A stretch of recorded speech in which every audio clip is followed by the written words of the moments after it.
Hello and welcome to the Concussion Awareness online module session organised by Scottish Gymnastics. I'm Dr. Kenneth Duffy. I'm a doctor and a physiotherapist who's worked with Scottish Gymnastics for the past 10 years, and we have developed this concussion awareness education tool for coaches, gymnasts to use.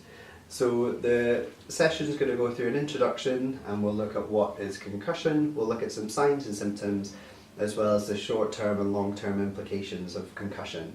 There'll also be a section at the end going through some recent national guidelines, some golden rules regarding concussion, and the most important aspect of returning to play after having a concussion.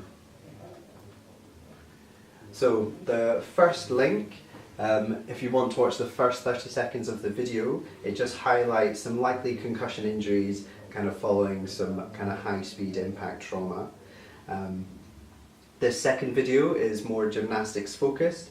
It's a video of Epke Zonderland from the Rio 2016 Olympics, and it's showing his fall from high bar, and it just shows again another mechanism for a suspected concussion.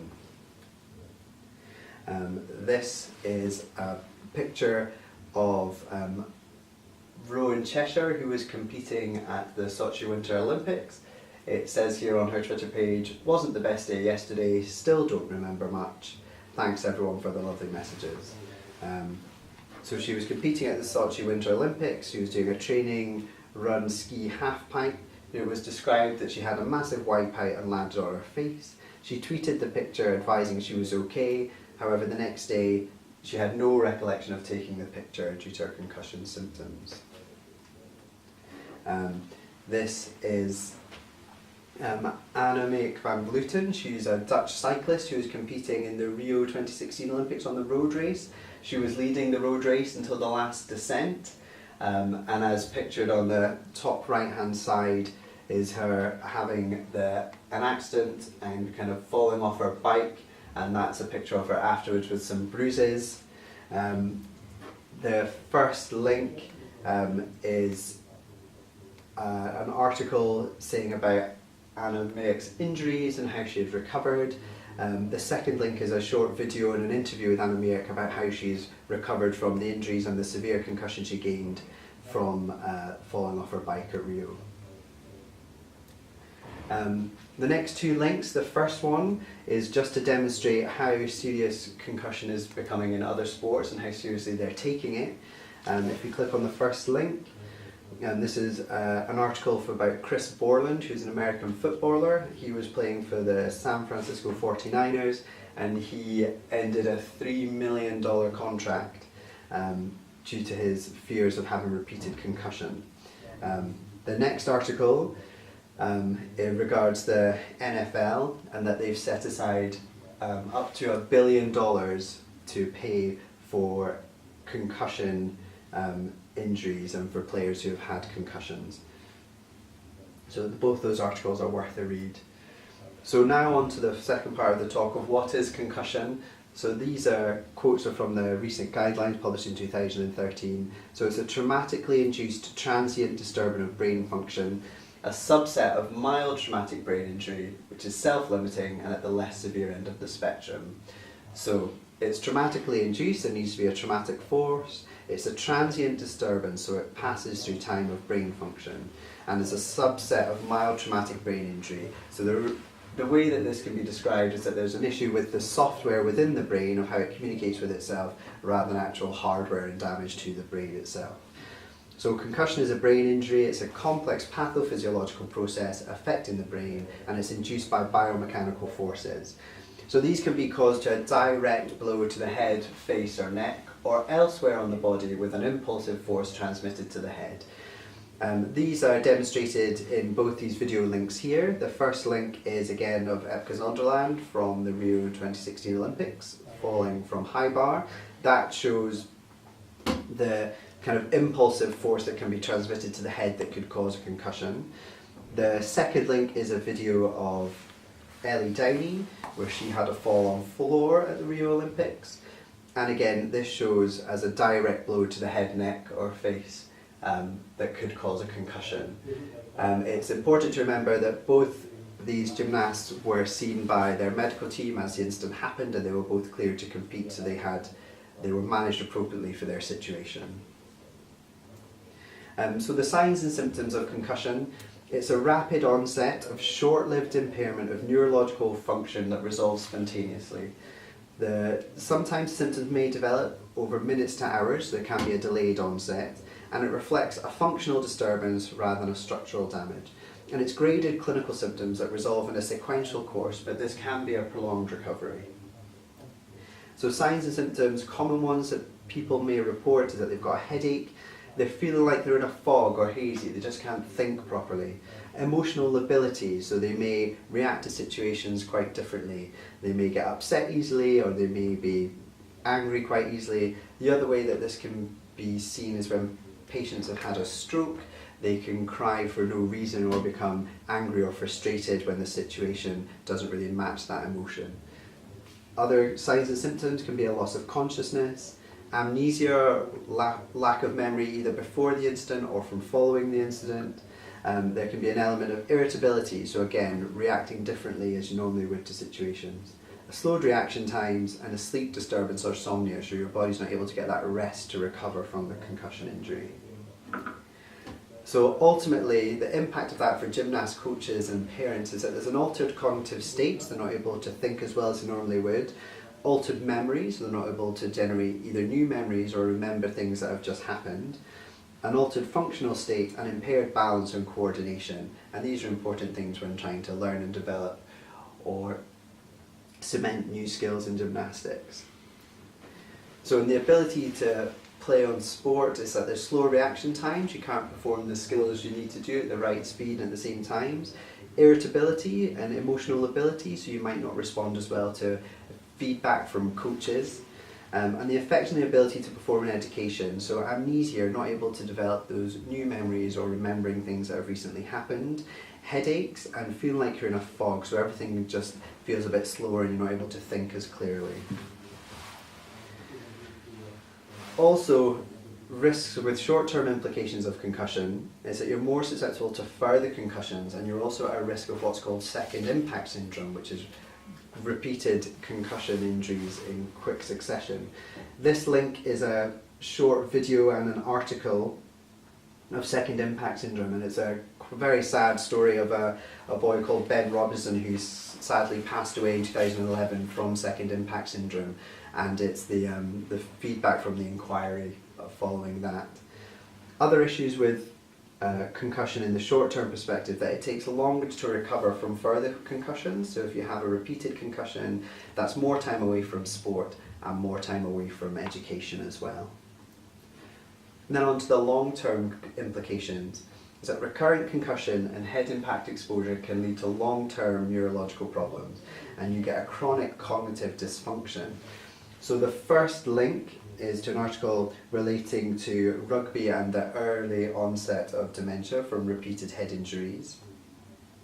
The second link is to a video made by John Beattie, and it's looking at the highlighting recurrent concussions with dementia and how these symptoms can be brought on at an earlier age, and it discusses some high-level rugby players and their experience of concussion and repeated concussions.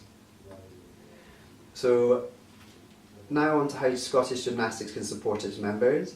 So its plans are to help its members, its coaches, its gymnasts and the parents, is to kind of run through the national guidelines which were published in 2015. There's some key and golden rules that they want to enforce, and we're also going to go through some return to playing guidelines and what's in place at the moment and what's been happening in the future.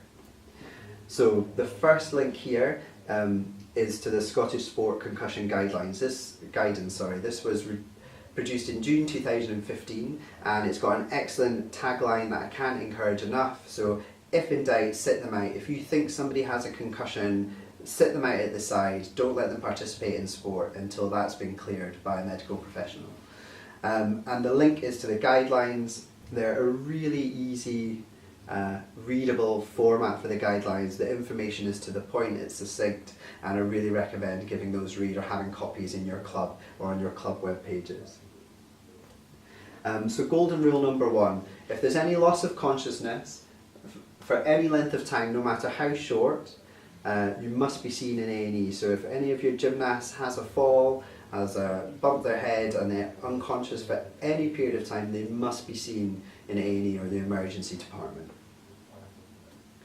Golden rule number 2, do not return to play on the same day due to the delayed symptoms. So often with concussion you can have symptoms as soon as the head knocks happened, or your concussions can develop over minutes to hours after that. So it's really important that you do not return to play due to the risk of having symptoms coming on later on after the original head knock. Golden rule number 3, not allowed to drive the same day as the concussion. Again, this is important, as we've highlighted earlier. Concussion can affect reaction times, it can affect your ability to think, and it can affect your memory as well. So this obviously makes you dangerous if you're then driving a car, as you're not able to perform the task you normally would do safely, and you're not able to react to what other road users may do. So we recommend that you do not drive the same day as a concussion. And the last rule that we're enforcing or encouraging is you're not allowed to consume alcohol on the same day as a concussion. I appreciate that in gymnastics, many of the gymnasts are young and so shouldn't be drinking alcohol anyway. However, gymnastics is an increasing diverse sport with more participation from adults and older children. We recommend that you don't drink alcohol on the same day as a concussion, as being drunk could also mimic a severe concussion, or it could actually be more of a severe brain injury in terms of vomiting, change of conscious level, having slurred speech, having impaired balance, and being unconscious. So it's really important that you don't drink the same day as having a concussion. So the next important part of returning to play, how to recover from the concussion and how to get back to doing sport. So it's rest and monitored overnight or for 24 hours. Normally this would be at home, but it could be in the hospital depending on the severity of the concussion. This then followed by a total rest, and it's recommended for 1 to 2 weeks depending on age. So it's a total rest period of 7 days if you're over 18, and it's a rest period of 2 weeks or 14 days if the person with concussion is under 18, and that's from the national guidelines.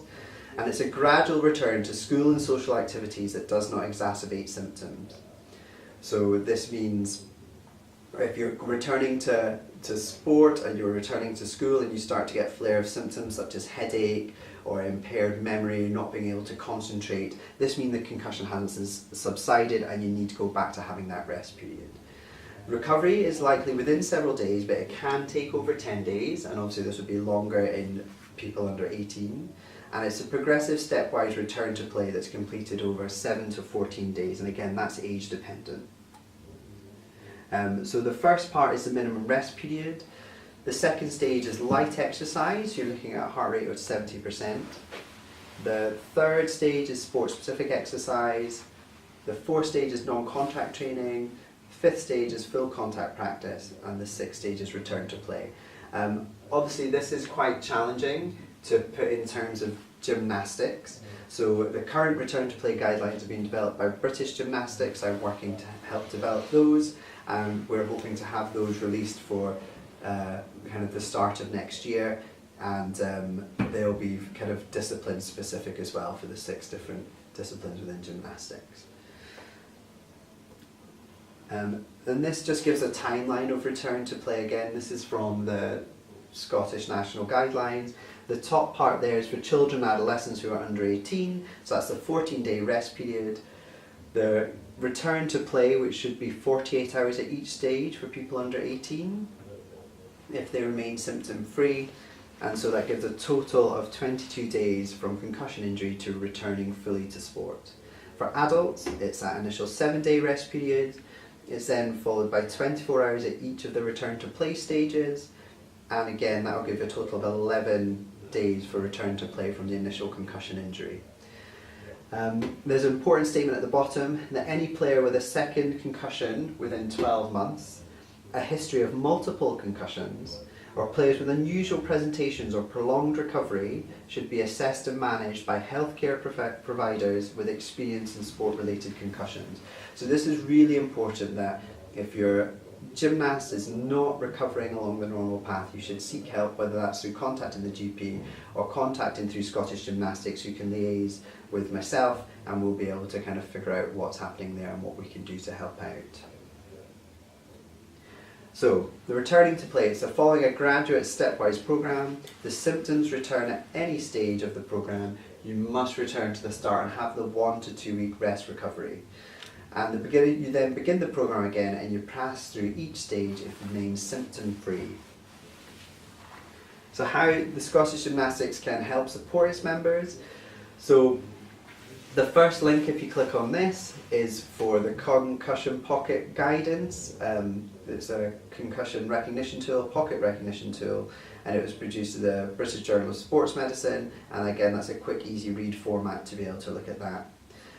We also recommend that if there is a suspected concussion, you seek medical attention, and we say to do that through A&E rather than through your GP. We say to go through A&E or the emergency department, because they're more used to dealing with these injuries than a GP would be. You have more chance of seeing them quicker within a 24-hour period, which is what we're trying to encourage, and you may have to wait a few days or even weeks to see your GP. And also the GP might not have any exposure or experience of dealing with sport-related injuries, where A&E will see them more often.